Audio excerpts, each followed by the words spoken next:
So these discoveries will make you question everything. So remember, this is for entertainment purposes only. Let's check it out. A lot of places in the world have been left unexplored. When someone does venture into an isolated place, they occasionally stumble upon the most interesting and amazing things. In this video, we'll take a look at the most astounding things people have found in the unlikeliest places. From an abandoned village to mysterious concrete arrows, here are the 15 most incredible discoveries found in the middle of nowhere. Number 15. A town frozen in time. The town of Bodie, California was a big community. In its heyday, it had a population of nearly 10,000 people. The town became an attractive location to settle down because of the gold rush. Everyone wanted to get their hands on the precious metal they could mine nearby. The entire town used to be bustling with life, but today it's the complete opposite. It still sits east of Highway 395 on the east side of California's Sierra Nevada mountains. But there's a stark difference. Bro, you walk in one of those towns like that, you could just feel the history of how things were back then. A long way from what they are now. You know what I mean? Just sometimes, do you ever think about if we could just swap places? I don't think I want to in certain times of the era, especially for me. But just imagine how they would feel in this time. Like, crazy. Between its first establishment and its state today, everything in town came to a complete halt when its settlers decided to abandon it, seeing no point in staying because the gold had already run out. In 1962, the town was named the Bodie State Historic Park, and ever since, the entire town was in a standstill. Its streets remain deserted, and walking around the area will surely remind anyone of a Hollywood set. Rusty iron machinery lay in establishments undisturbed, old car skeletons, and wooden houses that are slowly crumbling away. Although Bodie has been considered a ghost town for more than 6 decades, some people still choose to visit the site to appreciate its beauty. Many claim that exploring the site felt like going back in time. One of the most popular attractions in the area is an old Methodist church that was originally built in 1882. Despite several fires, it remains standing to this day. However, there is something you should remember if you dare venture into the deserted town. Several guests tried stealing small things from the state park, and they've come to regret it. No one knows why, but it seems like anyone who dares steal anything from the town will suffer from a nasty curse. Beware. Before we go on, like this video, smash the subscribe button, and click the notification bell right now. Number 14. Power Plant Dystopia. In a small neighborhood in Charleroi, Belgium, lies something that looks out of this world. The vast empty area looks like a massive establishment designed for a dystopian film. It is known as Power Plant IM. It was built in 1921, and its completion was considered a significant achievement. It became one of the largest coal-burning power plants in the country, and more than 50 years later, it remained the main source of energy for Charleroi and its surrounding communities. Over the next decades, the plant was upgraded to ensure its long life. However, its demise was inevitable. Despite its functionality and its capability of providing energy to multiple communities, it was incredibly harmful to the country. Power plant. I think the closest thing I've been in something like similar to this would probably be like a grain bin silo. And that was because it had caught fire. I was working at the fire department then, so we went there to put it out, which turns into an all-day thing, by the way. But that's what this kind of reminds me of, like a silo. IM emitted 10% of the country's total carbon dioxide emissions, and so people began protesting against its operations. By 2007, the power plant was forcibly closed. Opportunistic looters immediately flocked to the abandoned power plant to get metal and other valuable materials. All that's left today is the massive dome, which is mostly covered with green moss. Because of its futuristic dystopian appearance, it remained popular among urban explorers. In the past several years, the doors of the power plant have been closed occasionally, and in 2020, the power plant's doors were permanently closed to the public. It might not be long until this dystopian-looking attraction is destroyed. Number 13. Two-Headed Goat. Janus was a young baby goat that was born on Nueska farms in Wittenberg, Germany. However, unlike other young goats, Janus was special. Shortly after their goat gave birth, the caretakers immediately noticed that the kid was quite different. What they thought were 2 baby goats was actually a single goat with 2 heads. Needless to say, the people who saw the young animal were incredibly shocked. It was then that the two-headed goat was named after Janus, a Roman god who was often depicted with two faces. Usually, young goats born with the same condition as Janus aren't able to survive gestation, much less their births. But surprisingly, the two-headed goat appeared healthy. It was no wonder that the young goat quickly became popular on the internet. While some found the animal creepy, the majority of online viewers thought that the two-headed creature was cute and adorable. Janus' caretakers believed that he would survive, but it became apparent that the young kid had difficulties that weren't present in his other siblings. Janus couldn't stand and control his legs minutes after being born, unlike normal newborn goats. His caretakers anticipated it though. After all, Janus had two heads and two brains fighting to control a single body. With the help of his carers, the young kid underwent therapy and began making progress walking and controlling his legs. Of course, everyone on the internet was there to see the baby goat's progress. Unfortunately, within the same year, Janus was found lying almost lifelessly. He had no appetite, and as the day progressed, his temperature dropped lower and lower. He perished that very same day. Number 12. Car Graveyard. When the war ended, U.S. soldiers who were stationed in Belgium were given the go signal to go back to their home country. Over their years of service, some of the soldiers acquired properties across Europe. Land was something they could own and secure despite returning to the United States. But their cars and other properties were something different. Now, it's still unknown how these soldiers managed to buy cars in the first place, but they somehow did. When they were advised to return, they couldn't bring the vehicles back to the United States because it was far too expensive, and they couldn't really stick around to sell the vehicles. Instead, one of them had the idea of parking the cars on an isolated hill. After seeing a car in the woods, another had the same idea, until the location became a car graveyard. After noticing the abundance of cars in the area, collectors and looters took everything that they could from the parked vehicles. It came to a point where only the shells of the cars remained. Today, the exterior of several vehicles remain, now covered with rust and moss. Number 11. Neanderthal Flute. In the cave of Divya Babe in Slovenia, archaeologists discovered what is now known as the oldest musical instrument in the world. The bone flute was discovered in an area that was once used as a hearth by Neanderthals.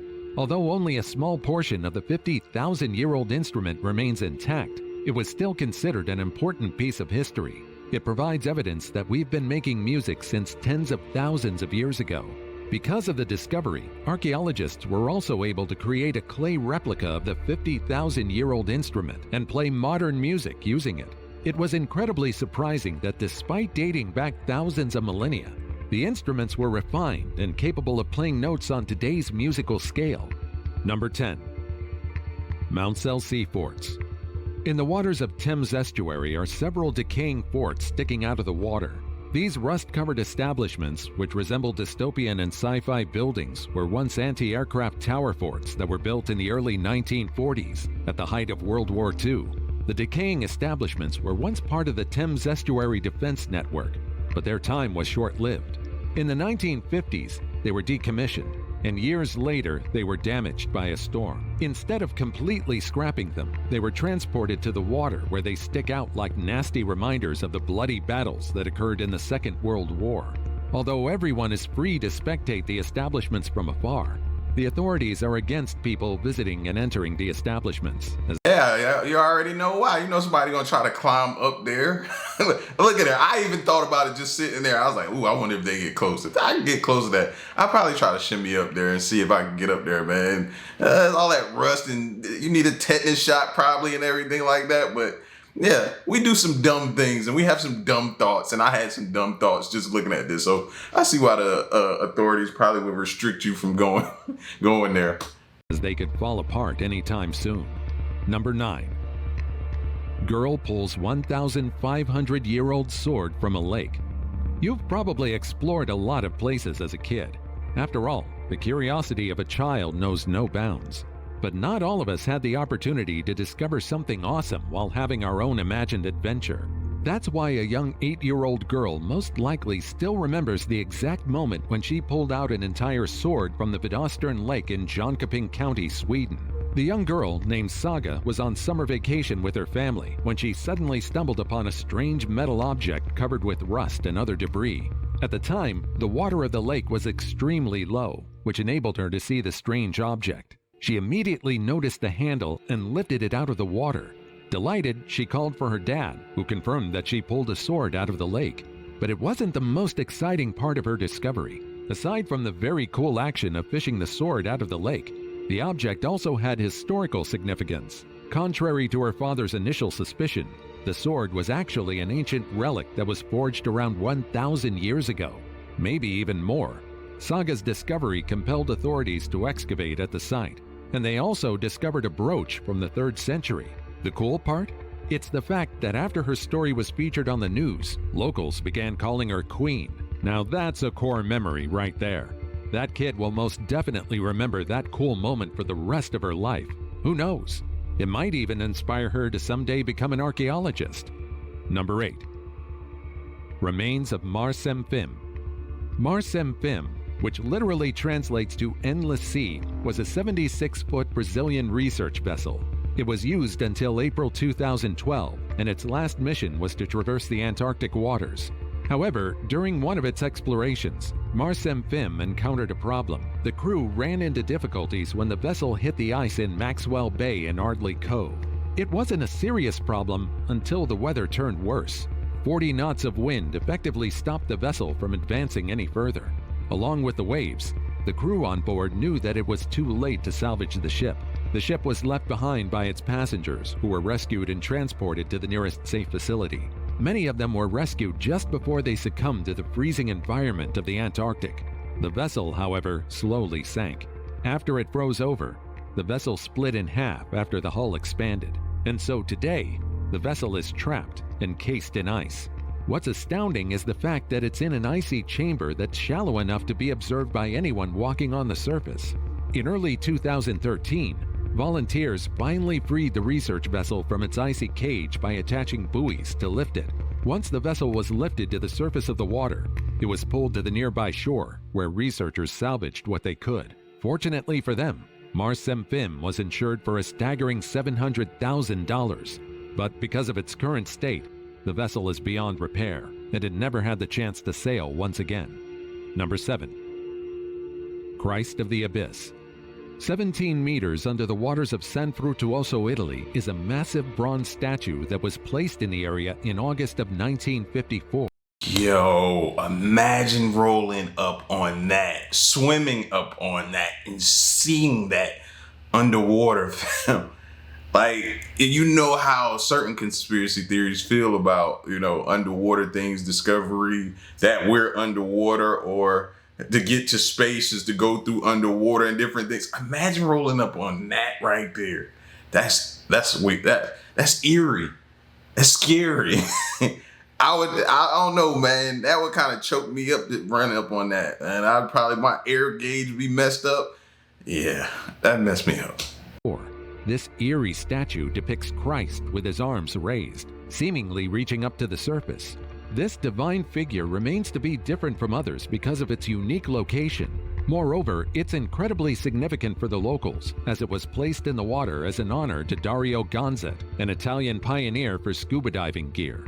Today, there are 2 other similar statues in the world. The one in the waters of Italy was the original one, and it was sculpted by Guido Galletti. It was taken out of the water after years of being covered with debris and crustaceans to be restored.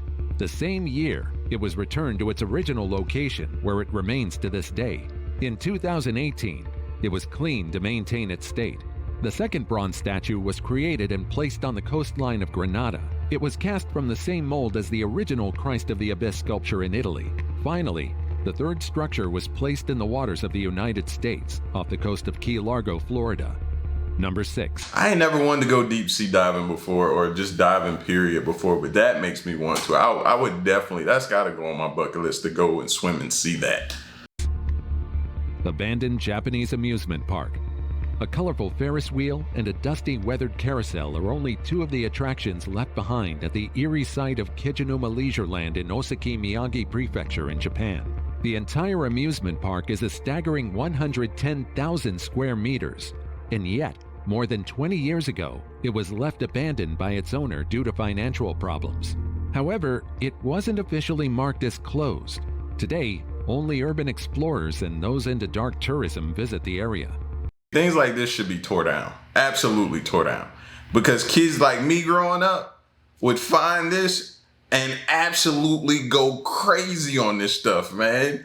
Be out here playing on it, setting up, like making it our own little clubhouse area, all kind of different things. As dangerous as this thing is, be climbing up to the top of the Ferris wheel, camping out up there. Like, yeah, stuff like this should be absolutely tore down. You can't leave it to kids like me to find.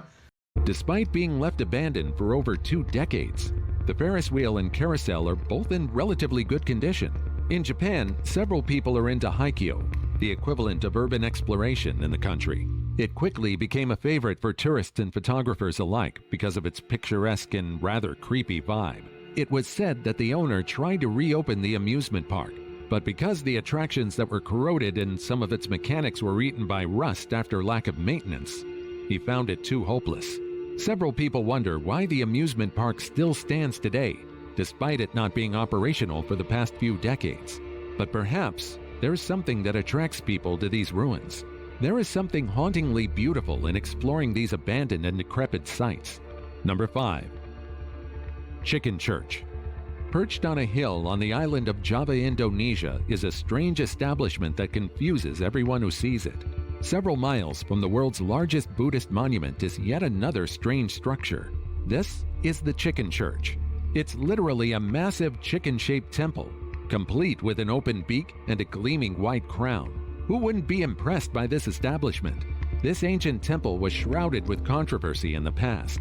Its design led many to believe that it was created by Dutch colonists. However, others refused to believe this claim, and instead proposed that the chicken was a haunted establishment that was established by vampiric demons from Indonesian lore.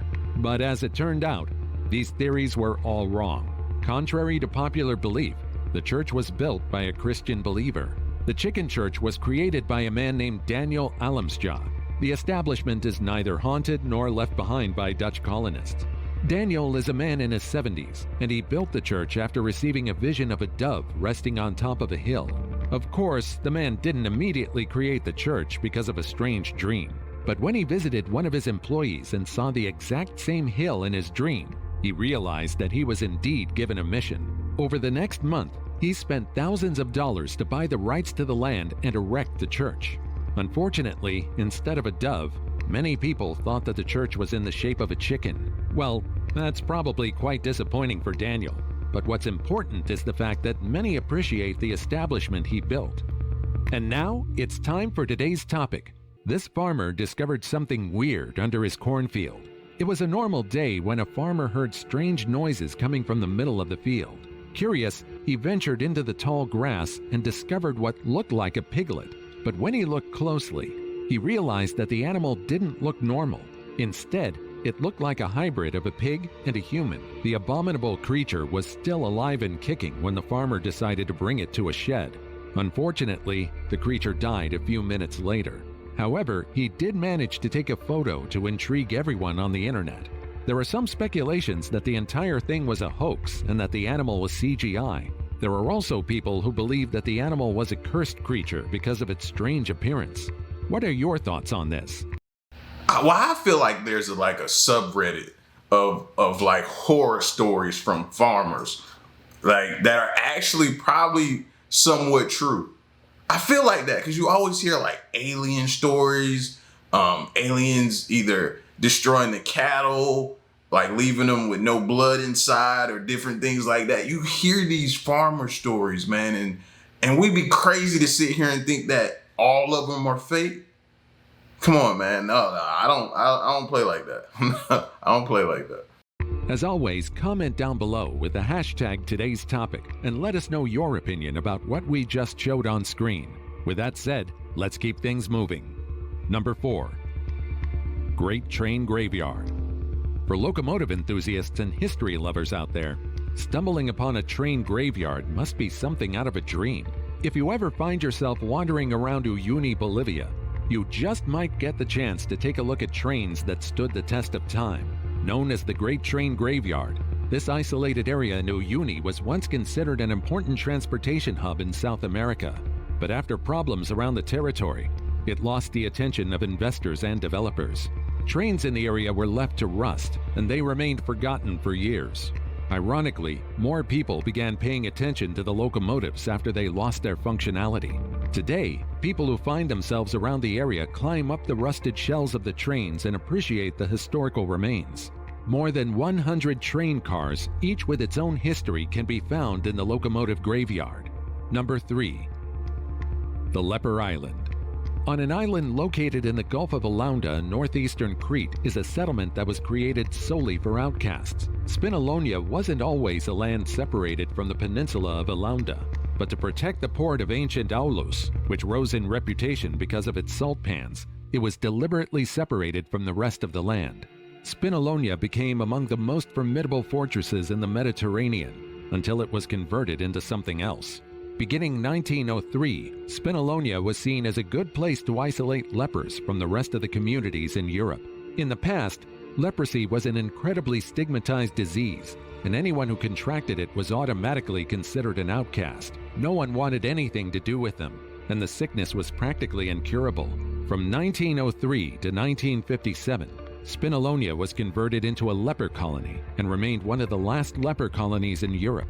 During the peak of the illness, the island became the home of more than 400 lepers. The disease on its own was horrifying. It was only expected that terrifying things occurred in the community when people battling with the disease were abandoned. People in the community were as good as dead. They didn't have enough food or water while residing on the island. Doctors were also known to be incredibly ignorant at the time. In March 1936, people living on the island found hope in the form of a student in Athens Law School named Epaminondas. At the age of 21, he was exiled after getting leprosy, but instead of stepping down, he began fighting for better conditions for patients similar to him. Many kind-hearted and compassionate people visited the island despite not having leprosy, but in the end, the bad was still overpowered by the good. Today, Spinalonia is still known as the Grave of the Living and one of the most magnificent archaeological sites of Crete. Number 2. Oasis of Mosquitoes. Bees are insects that many people are scared of. However, many of us recognize their importance to the environment. They're among the most important pollinators, and without them, plants and trees wouldn't be able to spread. What's more, they also produce incredibly delicious honey. Mosquitoes are also insects that a lot of people are scared of. They bring disease, and if they're in the mood, they will buzz in your ear while you're trying to sleep all night long.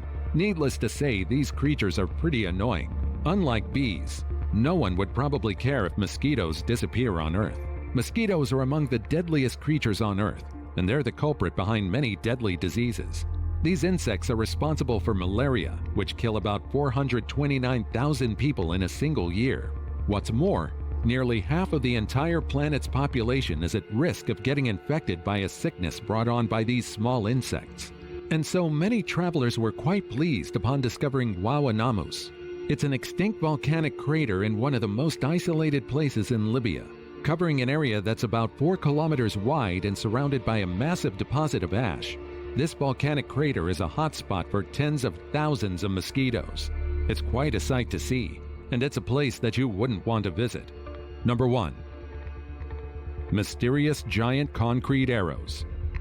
Imagine walking around an unfamiliar area and suddenly seeing giant arrows on the ground. This was the bewildering experience of several people who chanced upon massive concrete arrows in the middle of nowhere in Utah. So what's up with these confusing arrows? In the 1900s, we didn't have the same technology that we have today. Back then, navigation systems weren't as refined and sophisticated as they are today. And so, people flying across the country needed simpler and more practical tools to help them fly in the right direction. It was only practical to use giant concrete arrows that pilots and navigators could see from hundreds of feet above ground. Admittedly, there were a couple of problems with the strange navigation system. The arrows were incredibly unusable in the middle of the night, and most pilots remained thousands of feet above the ground, making these concrete arrows hard to see clearly during the day. These arrows obviously became obsolete and unusable after the invention of modern navigating systems, but some of them still exist to this day. However, people found it pointless to clean them up and make sure they were not covered with grass or bushes. So many of these arrows are now covered in tall grass and are barely visible. But if you look around Google Maps, you might notice several strange arrows that seemingly point to nowhere. Now you know what these bizarre things are. There might be more of these interesting discoveries out there, so keep your eyes open. Who knows, you might stumble upon something interesting one day. In fact, you might already have.